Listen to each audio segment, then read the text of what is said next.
Hello everyone, today we'll continue following the difficult journey of HN and her child. After many days of living in a torn banana leaf hut that couldn't keep out the rain or sun, HN knew she couldn't go on like that forever. She made a decision to set out once again, carrying her baby in search of a new place to stay. Somewhere, anywhere, just enough to block the wind and rain, where her child could be fed and sleep in peace. Following a narrow path through the sparse forest, HN stumbled upon an old, run-down wooden house. Though it was rotten and leaking, barely any better than her previous shelter, it at least had a roof to shield her and her child from the sun and rain.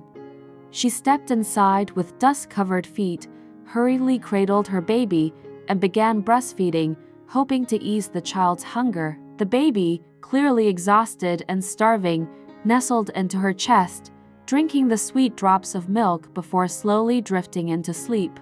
Once the baby was sound asleep, HN quietly reached into her bag and pulled out a half-eaten packet of instant noodles. Holding her child close, she ate the crushed, dry strands in silence. It was the poorest meal she'd ever had, but it was enough to keep her going. As long as she was still breathing, as long as her child lay safely in her arms, HN knew she had to keep moving forward. But before she could even rest, before she could catch her breath after days of exhaustion and wandering, a man, the owner of the house, suddenly appeared. The heavy thud of his footsteps on the ground startled HN. There was nothing kind or welcoming in his expression. He looked at the mother and child with a grimace, as if he'd just discovered something filthy inside his home. Without a single question, without a hint of compassion, he shouted harshly, his voice cold and full of annoyance. Before HN could explain or beg, he marched forward,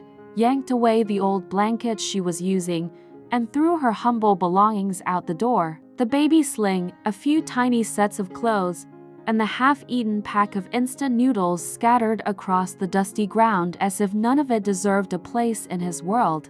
"Get out! This is not a charity!" he snapped, his glare sharp as a blade. HN stood frozen. She hadn't even managed to apologize, hadn't said she only needed a place for the night. And yet, she didn't dare plead because his eyes had already spoken clearly.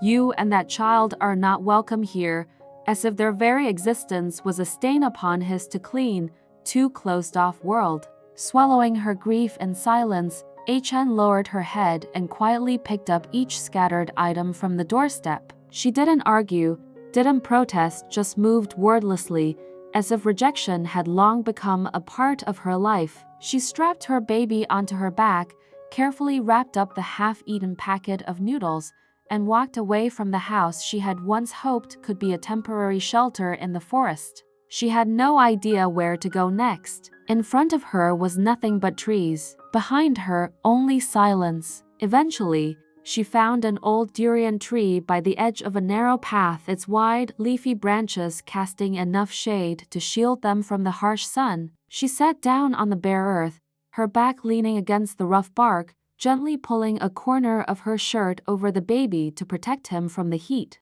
The unfinished packet of noodles was still in her hand. She broke off small pieces, chewing slowly as tears welled up. Not because of hunger, but because of helplessness.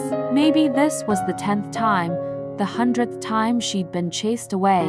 She had lost count of how many cold stares had looked at her like she didn't belong. The feeling of sitting by the roadside, holding her child close, eating dry noodles with a throat full of tears, it didn't break her, but it did make her heart ache. Ache because she didn't know when her child would ever have a real roof overhead. Ache because her baby was too young to understand. Mommy never wanted it to be this way. She kept wandering through the forest, her steps slow but steady. In her heart, there was still a flicker of hope that somewhere in this vast, quiet land, there would be a warm home, a kind family willing to let her and her baby stay the night. Just one night, just long enough for her child to sleep under a roof, safe from the forest wind and mosquito bites. HN stopped at each small house tucked away behind thick bushes, timidly knocking on the door. Some cracked the door open, glanced at her, then quietly shut it without a word. Others opened the door only to stare coldly, their eyes scanning her thin frame and the sleeping baby on her shoulder as if she were some kind of burden they never asked for. Nods of refusal, cautious stares, and doors quickly closed. Those were all Chen received. On a winding dirt path through the forest, Chen suddenly spotted a young boy lying sprawled by the roadside. His small bicycle lay tipped over beside him, one leg scraped and bleeding, his dirt-smudged face twisted in pain and on the verge of tears. There was no one around. No adults rushing over. No cries for help. She picked a few forest leaves her mother once taught her could help stop bleeding and quickly dressed the boy's wound. Her hands were clumsy but full of care. Tearing a piece of fabric from her own shirt, she gently wrapped it around the bleeding cut as if the injured child were the very baby she carried every day. After making sure the boy wasn't seriously hurt, Chen lifted him onto her back, still cradling her own child in her arms, and quietly followed the directions to his home. At that moment, she wasn't just carrying two children, she was carrying kindness through a harsh and unforgiving world. She didn't ask his name, didn't wait for thanks, didn't care about the old bicycle left behind by the road. For Chen, helping others was instinct, like breathing, like wrapping her child in her arms whenever the rain began to fall. And like a small miracle in the midst of her harsh reality, at the end of that long, weary day, Chen came upon an abandoned house at the edge of the forest. It was old and run down, with holes in the roof and walls barely standing, but at least it offered more shelter than the tattered banana leaf hut she had stayed in before. She carried her child inside, gently laid the baby down in the cleanest corner she could find, and carefully covered them with an old jacket, using it as a makeshift blanket. Outside the house, Chen discovered a lush passion fruit garden that seemed to have been abandoned for a long time. Seeing the purple fruits scattered on the ground, a spark of hope lit up in her eyes. She decided to pick the fresh ones, gather them, and sell them to buy milk for her child. The baby lay quietly in the sling on her back, calmly following his mother everywhere as if he could somehow understand all the hardships she was enduring. That small sling no longer carried just her little child, but also a cloth bag tied alongside to hold the passion fruits. Chen picked until the bag was full, the ropes straining tightly at both ends, weighing heavily on her slender shoulders. Yet her eyes showed no fatigue, only a growing sense of hope with each fruit she harvested.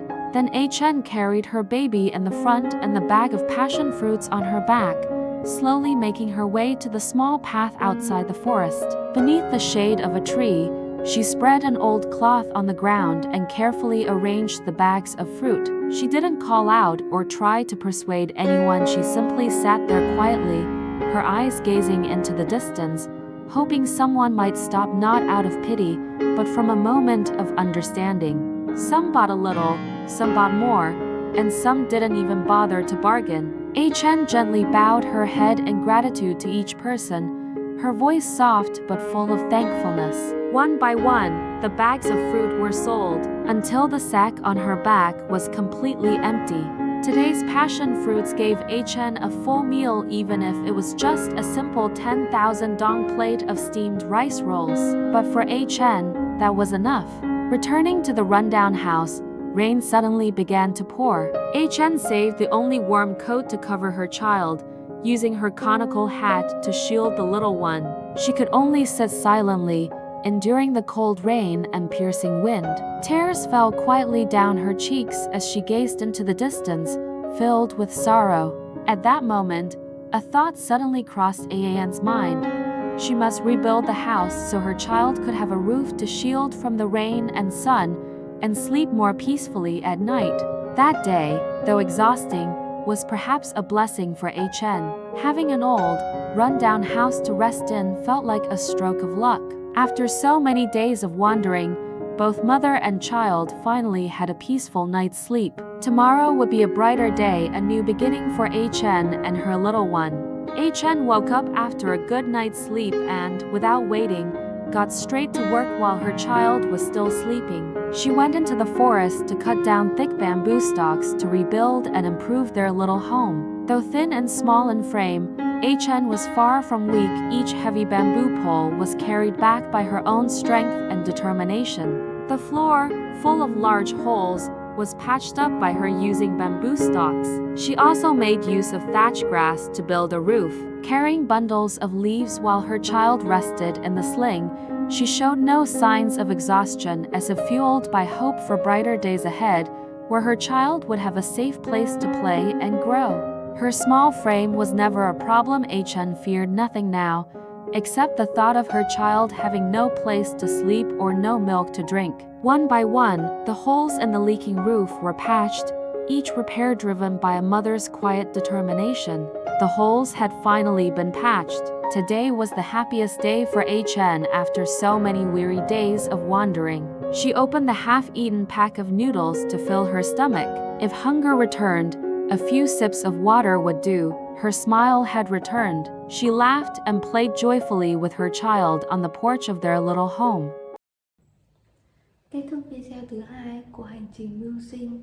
Sau những ngày lang thang khắp nơi cùng đứa con nhỏ của mình, thì cuối cùng may mắn cũng đã đến với Hân. Hân tìm được cho mình một ngôi nhà tranh tạm bợ. Tuy cũ nát nhưng mà cô dùng chính đôi bàn tay nhỏ bé của mình để cải thiện lại ngôi nhà.